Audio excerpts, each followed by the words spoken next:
They whispered his name in temple courtyards and back-alley markets like it might summon a plague. Nekhem the Perfumer, the man who watched 7 wives die with swollen bellies and did not bury a single one. In ancient Waset, where even the lowest beggar wrapped the dead in linen and wept beneath the moon, Nekhem did not shed a tear. The city had grown uneasy, like the Nile herself was holding her breath. How could a man, once known for crafting oils for Pharaoh's concubines, be surrounded by so much death and remain untouched? His first wife, Luma, had died in the 3rd moon of pregnancy. She was found in their courtyard, bloodied beneath the date palm. An accident, Nekhem had told the guards, eyes dry, hands steady. The elders said nothing then.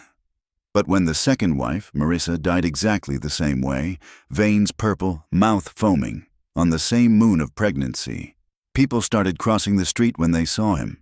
By the 4th death, a priest had tried to intervene, insisting the women's bodies be purified and laid to rest with ritual. But Nekhem refused. They carried life and died with it inside them, he said coldly. That's punishment enough. He didn't cremate, didn't bury, didn't call the embalmer. He let them rot outside the city walls, claiming the gods would decide what to do with cursed wombs. No jackal touched them. No vulture came close. The scent of jasmine oil couldn't mask the stench of guilt that followed him through the alleys of Waset. Yet he continued to remarry, continued to choose delicate women with soft eyes and softer voices, and each one, without fail, died in the 3rd moon. It was said his perfumes were brewed with their blood, that his oils glowed unnaturally beneath the sun. No one could prove it. No one dared step inside his estate after sunset. But everything changed the day he married Isiris. She was not a courtly girl. She was a street herb seller with dirt on her hands and ash in her hair. He bought her like the others, gifted her ivory bracelets and lotus silk, but she never smiled. She never feared him. The city waited, breathless, as her belly grew. And then, on the 3rd moon, something happened that shattered the cycle. She didn't die. She disappeared, in the dead of night, without a scream, without a trace. And in her place, they say, came the smell of roses, fresh, impossible roses, in the desert air. The guards found Nekhem standing naked by the riverbank the next morning, soaked in perfume, muttering words no one could translate. His 7th wife had vanished, but the curse had only just begun. The palace scribes called it madness. The priests called it consequence. But in the quiet corners of Waset, people whispered that the heavens had replied with something far more haunting: silence. Isiris had vanished, and Nekhem had not spoken in 9 days. He drifted through his estate like a shadow wrapped in flesh, trailing the scent of crushed lilies and spikenard, softly calling her name into burning coals, into sealed jars of oil, into the ears of statues that never replied. The house, once alive with music and sandalwood, now breathed only unease. The servants left quietly. A young girl, barely 13, told a market vendor she had seen strange stains along the walls of the perfumery, and that Nekhem spent long hours murmuring in the stillness of his chamber, where it was rumored his 2nd wife remained, untouched by time, hidden behind an ancient panel. When asked why she hadn't left sooner, the girl said only, because her eyes opened. Last night, they opened. The governor of Waset sent men to inquire, but none dared cross the threshold. They claimed to hear laughter, feminine, distant, unsettling, echoing from inside, though the estate stood still. Then the dreams began. Women across the city, young and old, newlywed and long barren, woke in the night breathless, drenched in worry, clutching their middles as if something stirred within. Healers noted a wave of unrest among expecting mothers. One temple attendant collapsed mid-ceremony, whispering, "She walks again," before the lights in her eyes faded. No one spoke Isiris' name aloud anymore, but all sensed the silence was not absence, it was presence, a quiet blooming in the shadows. And then came the fire. Just past midnight, without warning, flames erupted from the perfumery's heart. But they weren't flames as people knew them. They were white, soft, without smoke. The scent in the air was overwhelming, so sweet it made guards drop their weapons and weep. When the heat faded, nothing remained. No bricks, no ash. Just a circle of blackened ground.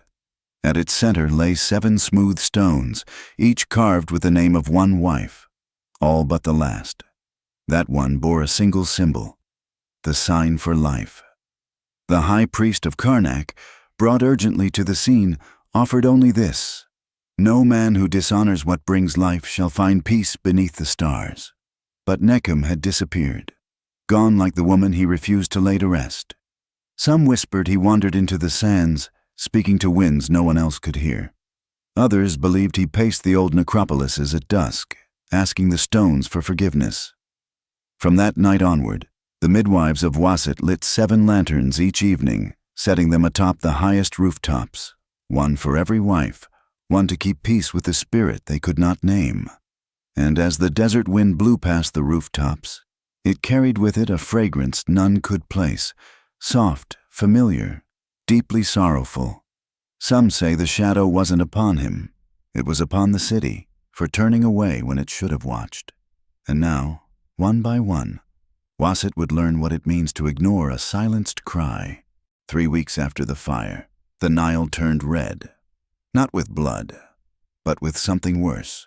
The essence of rot masked in sweetness. Fishermen pulled out dead tilapia with skins softened like wax, their eyes clouded and their mouths open as if gasping a final secret. The priests said it was divine rot, punishment sent not on birds or beasts, but on the very water that kept Waset alive. In the city square, a widow named Hamira cried out that she saw the river boiling with the faces of women. 7, to be exact, each pregnant, each weeping, each mouthing the word Isiris. When the crowd laughed at her, she tore her robe and leapt into the water. Her body was never recovered. That same night, a thief broke into the ruins of Nekhem's perfumery, hoping for hidden gold. But he didn't return. His brother claimed to hear him screaming from within the scorched earth, screaming not for help, but for forgiveness. When they searched the next morning, they found only a single golden anklet, half melted, engraved with the name Marissa. Wife number 2. Panic spread. Markets emptied. Children were kept inside. The governor, now pale with fear and unable to sleep, sent for scribes to rewrite Waset's burial laws, mandating every pregnant woman who died be buried within 1 hour under full rites, whether her family agreed or not. But it was too late. The city wasn't just cursed, it was unraveling. One of the temple's singers, a man known for his beauty and cruelty, awoke one morning pregnant. His screams shattered amphorae in the street. The midwives refused to go near him. He was found 3 days later with his stomach bloated and torn, staring at the ceiling as if he'd seen gods crawl out of the air. Rumors said it was the spirit of Isiris, twisting nature, avenging wombs, refusing to let Waset forget what it allowed. And in the midst of this chaos, a boy, no older than 10, arrived at the gate of Karnak Temple carrying a scroll. He said it was from the desert. He said a man covered in fragrant oil, with eyes bleeding black, handed it to him and whispered, "Take it to the gods." The scroll, when unrolled, revealed a list, 7 names, crossed in red, and an 8th, written at the bottom with fresh ink. Isiris returned. The high priest dropped the scroll and fled into the holy chamber. He emerged moments later, whispering that the 8th name had vanished. In its place, one word had appeared: daughter. The priests tried to burn the scroll. It wouldn't catch fire. They tried to tear it. It refused to rip. They sealed it inside a limestone jar and buried it deep beneath the temple. But every morning the jar surfaced again, placed on the altar with lotus petals and an unmistakable scent of rose, frankincense, and something else, something that made even the gods flinch. Waset was no longer a city of perfume and poetry. It had become a womb haunted by the memory of unburied love, of women denied rest, and of one man whose sins refused to stay dead. The governor of Waset, once a man of logic and law, now spent his nights drawing strange sigils into the dirt of his courtyard. eyes sunken, lips cracked from whispering forbidden prayers. His wife, Nephra, had vanished in her 7th month, just as Isiris had. No door broken, no screams, no footprints, only her sandals at the foot of the bed and a smear of red oil across the pillow. That morning, every jar of perfume in their villa shattered simultaneously, spilling fragrant entrails across marble floors like the house itself was bleeding. The guards had no answers. The priests avoided the place like a tomb, and the people began to wonder if Waset had a governor at all anymore, or just a puppet left behind to sign decrees while the real ruler watched from the shadows. That shadow, they believed, had the scent of crushed rose petals and death. But beneath the palace, a different truth was awakening. A young scribe named Sia, barely 17 and cursed with curiosity, had started gathering the testimonies, every fragment, every whisper, every market tale, and writing them not on papyrus, but on stone. Paper can burn, he told his brother, but stone remembers. Hidden in the catacombs of a forgotten chapel, Sia carved what no one dared say aloud. Nekhem had defied Mayat, the goddess of balance. He had broken the sacred laws of burial, but more terrifying, he had awakened a new kind of spirit, one that didn't belong to the underworld or the living, something that lingered in between. A mother denied death, a child never born, and the vengeance of both. Sia believed the 7 wives were not haunting Nekhem. They were protecting something Isiris had taken with her. A vessel, a seed, a daughter meant to be born, but not from any womb. Born of curse, born of silence, born to complete the names carved in red. He traced the timeline and saw it clearly. Every 3rd moon, each wife died, but Isiris vanished. And now, every 3rd night, a woman in Waset disappeared without a scream, pregnant, just like the wives. Not a coincidence, a pattern, a continuation. And he began to suspect that Nekhem was not the enemy anymore. He was the first victim. His refusal to bury them hadn't been arrogance. It had been fear. Maybe he knew what they carried. Maybe burial would have set it free. So he left them exposed, hoping the gods would intervene. But they didn't. They watched. And now they too were silent. Sia's carvings ended with a question. If death brings birth and silence brings screams, what will she bring? On the 7th night of writing, Sia vanished. No one saw him again. Only his stones remained, smeared with red ink that no water could wash. And beside the final carving, a new line had appeared, one Sia hadn't written. She walks, and she remembers who left her mother unburied. The first sighting came from a blind man. That, perhaps, is why the priests ignored him. But his voice shook the marble columns of the market square when he cried out, "I saw her, not with these cursed eyes, but in the air itself. She was walking on no earth, her hair floating like smoke, and she carried silence behind her like a shroud." They laughed until his mouth filled with sand, until he collapsed in spasms. And then, when the sand in his throat turned to blood, they stopped laughing. His final words echoed into stunned silence. She remembers her mother's pain. That same night, a temple boy sweeping incense ashes found a lotus blossom blooming in the center of the black coals. Fresh, glistening, impossible. When he picked it up, it dissolved into smoke and whispered a name he didn't recognize. But the next morning that name was painted in blood across the southern wall of the temple, isiris-amunet, a name never recorded, a name no one had ever spoken, a child's name. The high priest of Waset, trembling with fear, summoned the dream seers of Abydos. They entered trances one after another, and all awoke screaming, not with visions of war or death, but of still water, of a silent room, and of a girl no older than 7 who sat calmly among bones, humming lullabies that hadn't been sung in centuries. She spoke no words. She only pointed, and in every dream, she pointed to the dreamer. And then they woke, unable to speak. The city descended into superstition. Mothers tied copper charms around their unborn daughters. Fathers threw herbs into fires and whispered prayers they barely remembered. But still, women kept vanishing. 7 were taken in a single week, all heavy with child, none leaving signs of struggle. It was as if they dissolved or were collected. And then came the procession, unannounced, unseen, but undeniably felt. Across the streets of Waset, every oil lamp flickered out at once, not from wind, not from lack of oil, but from something colder, something ancient. At dawn, every gate in the city had a single red stone placed before it, warm to the touch, each etched with the same hieroglyph. Daughter. The people panicked. Some fled. Others went mad. One priest declared Waset cursed beyond saving and leapt into the Nile with his scriptures strapped to his chest.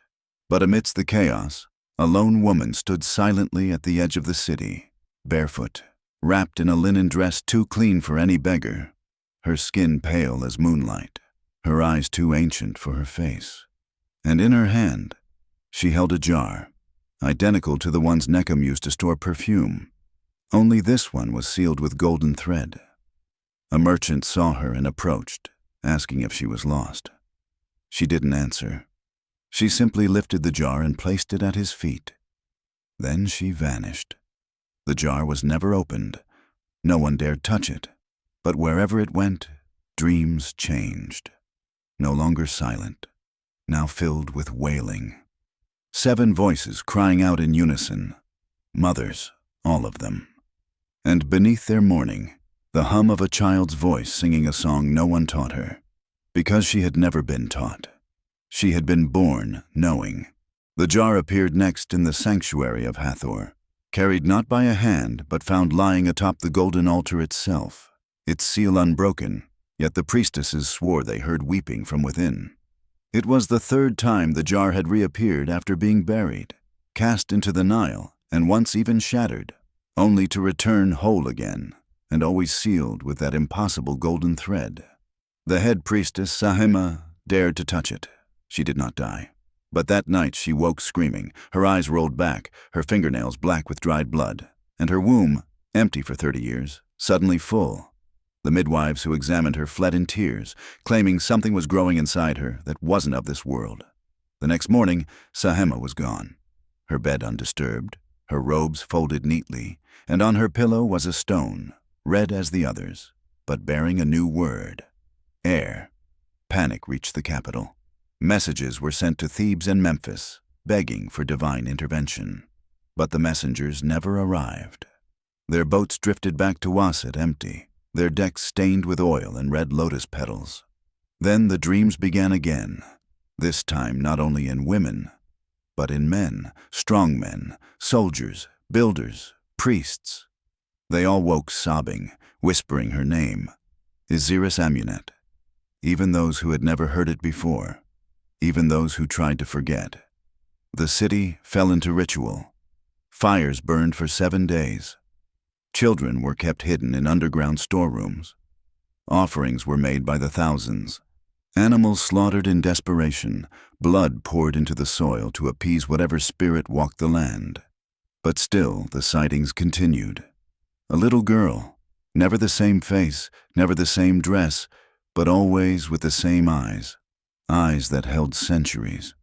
She appeared in the reflection of water jars, in the gaps between walls, in the corners of crowded streets where shadows shouldn't fall. She never spoke. She never blinked.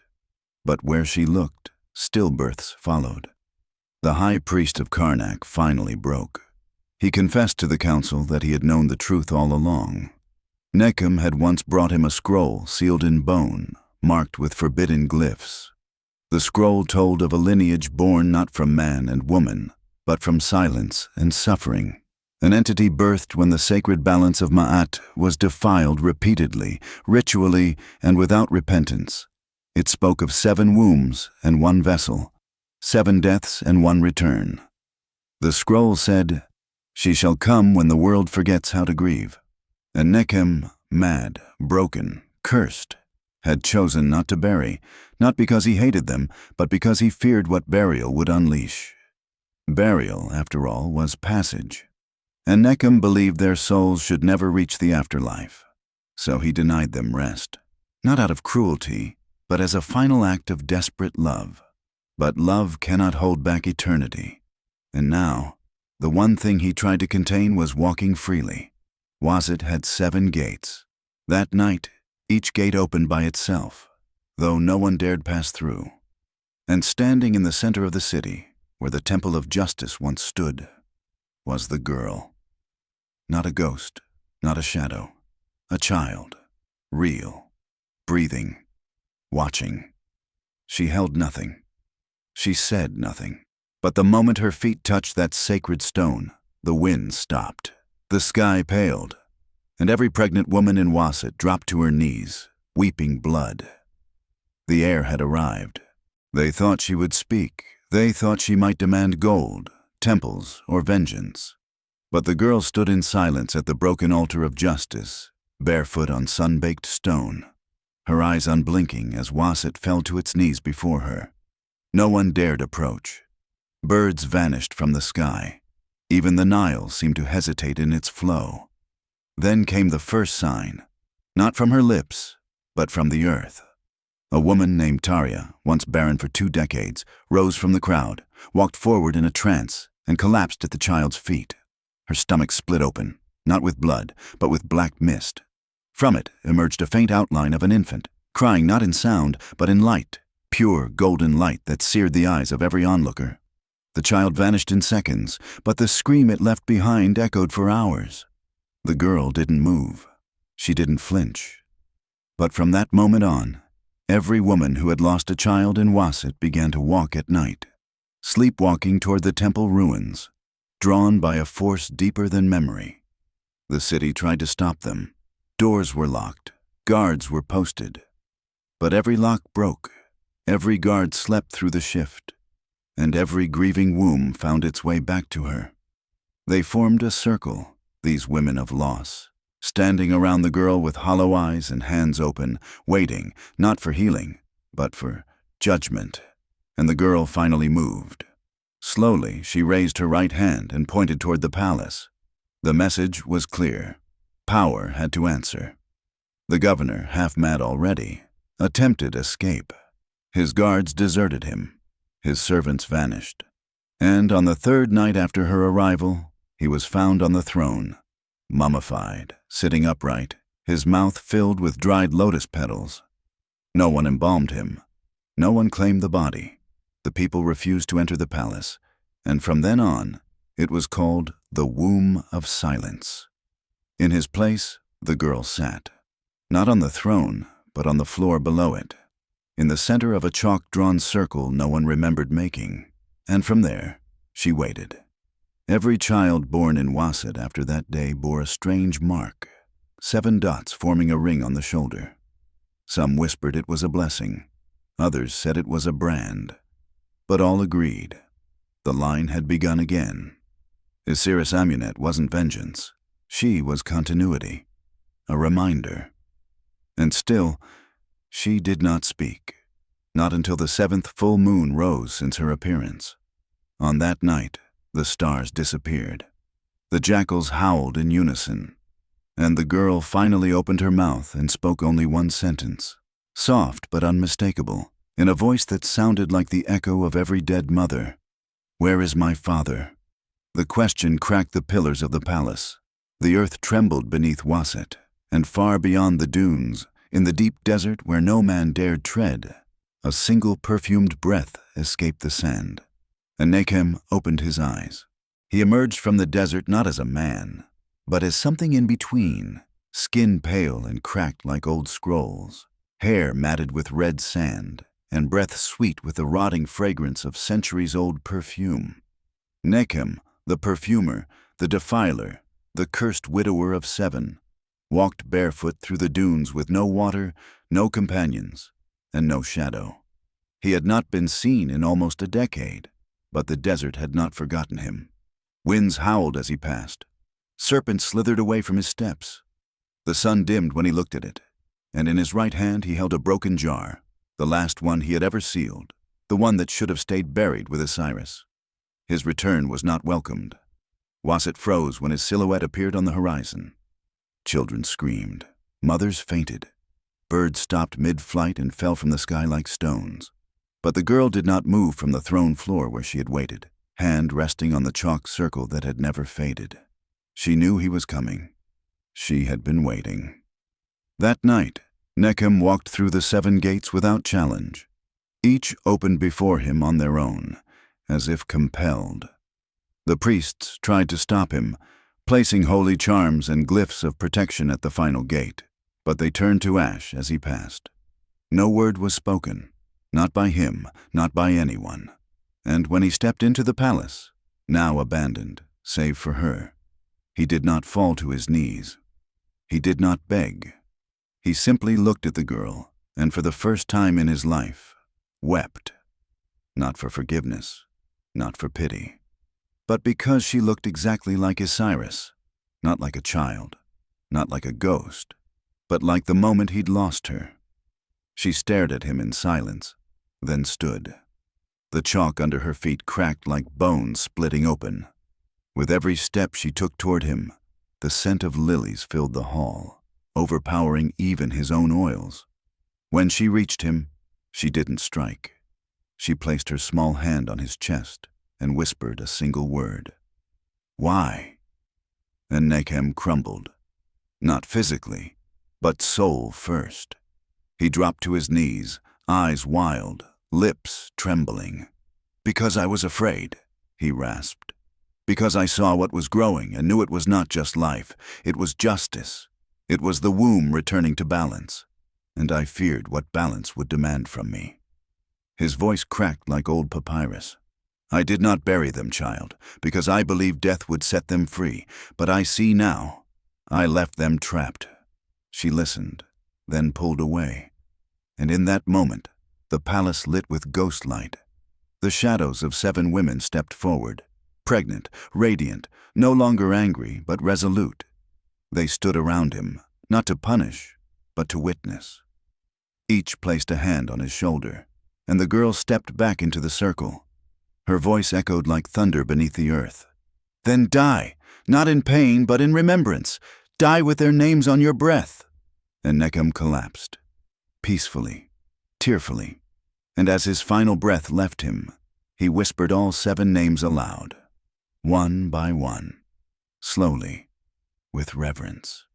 The circle closed, the spirits faded, and the girl, isiris-amunet, closed her eyes. When she opened them again, she was no longer a child. When isiris-amunet opened her eyes again, the palace walls shifted, stone becoming flesh, shadows breathing like beasts, and the air thick with the scent of milk and myrrh.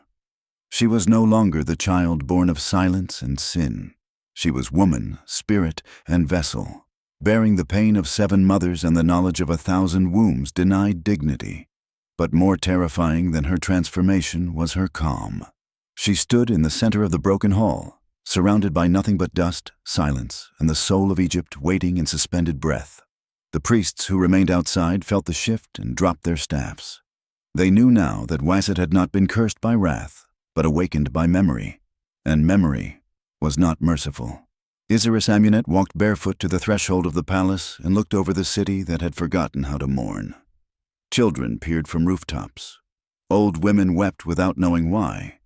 Even animals stilled in her presence, sensing something eternal stepping forward. In her hand, she carried the sealed jar again, only now it glowed faintly, pulsing like a heartbeat, as if the grief of generations was alive inside it. She spoke then, not with her voice, but through wind, through fire, through water. Her words fell into every ear at once, no matter where they stood. For every womb buried in shame, for every cry buried in silence, for every child never given a name, I remember. Across Egypt, urns shattered, burial chambers trembled, statues cracked open along their spines. The entire land shivered, not in fear, but in awareness. She turned her gaze toward the Nile. Its waters had always flowed obediently, carrying tribute, life and death alike. But now the Nile rose unnaturally high, forming a path, a stair of silver light, stretching into the sky as if the gods themselves had come down to witness. The jar in her hands unraveled without touch. From it rose not smoke, not ashes, but voices, hundreds, thousands, the cries of the unnamed, the stillborn, the women who had died alone in childbirth, those buried in haste or denied the rites. They formed a storm of sorrow above the city, a cyclone of grief finally unchained. And yet, from the center of that storm, one sound emerged. Laughter, soft, maternal, and achingly familiar. The 7 wives had returned, not in vengeance, but in peace. They stood once more beside their daughter, each placing a hand upon her shoulder, eyes soft with final forgiveness. Then they turned to face the city together, and the youngest among them, Isiris, whose love had been stolen, whose womb had vanished into myth, spoke aloud, her voice now joined with the divine. Let there be no more unburied. In that instant, every grave in Waset opened, not to release terror, but to allow mourning. Bones arranged themselves, shrouds reformed, and those who had died without honor were lifted by invisible hands and laid properly beneath the stars. The balance was being restored. The air cleared. The Nile stilled. And as the sun rose the next morning, brighter than it had in years, isiris-amunet knelt for the first time, not to worship, but to end her vigil. Her mission was nearly complete, but one final rite remained. She looked once more toward the south, where the tombs of the forgotten still sat beneath centuries of sand. And she whispered to the wind, "Now I bring them back." And the ground began to split. The ground did not quake. It exhaled, as if Egypt itself had been holding its breath for centuries, and now, at last, dared to release the sorrow buried beneath its golden dust. From the cracks in the earth rose bones wrapped in forgotten prayers, ankles still bound in ritual cloth, mouths still open in silent cries that never reached the stars. Tombs that had been sealed in haste, erased from records, built over with temples to mask shame, now opened one by one. The forgotten wives, the silenced daughters, the slaves who died in labor, the mistresses buried in secret. All of them rose not in horror, but in grace. Their forms were not flesh, yet their presence was undeniable. They walked through Waset as women, no longer victims of a cruel silence, but emissaries of justice awakened. And leading them all, barefoot and regal, was isiris-amunet, her form now ageless, her face no longer that of a child, nor entirely human, but something between goddess and memory. With every step, the city changed. Walls cracked open to reveal hidden rooms of old midwives, their jars still full of the oils they were never allowed to use. Statues of male gods crumbled where they had been falsely placed to erase the feminine divine. And from every household, a name was heard whispered, not in fear, but in aching reverence. She who remembers. Isiris-amunet stood before the great temple of Mayat, the embodiment of balance, and placed her hands on the door. It did not open. It vanished. In its place rose a new temple. No stone, no pillars, only light and shadow, shaped by the memory of every soul who had ever died without dignity. And inside, etched not on walls but in the air itself, was a new law, seen by all, read by none, yet understood in the blood. No womb shall be silenced again. The gods did not descend. They bowed. The pharaohs in their golden sarcophagi turned their heads within tombs, not to look, but to listen. Because for the first time since the pyramids touched sky, Egypt was not ruled by power, by man, or by myth, but by memory.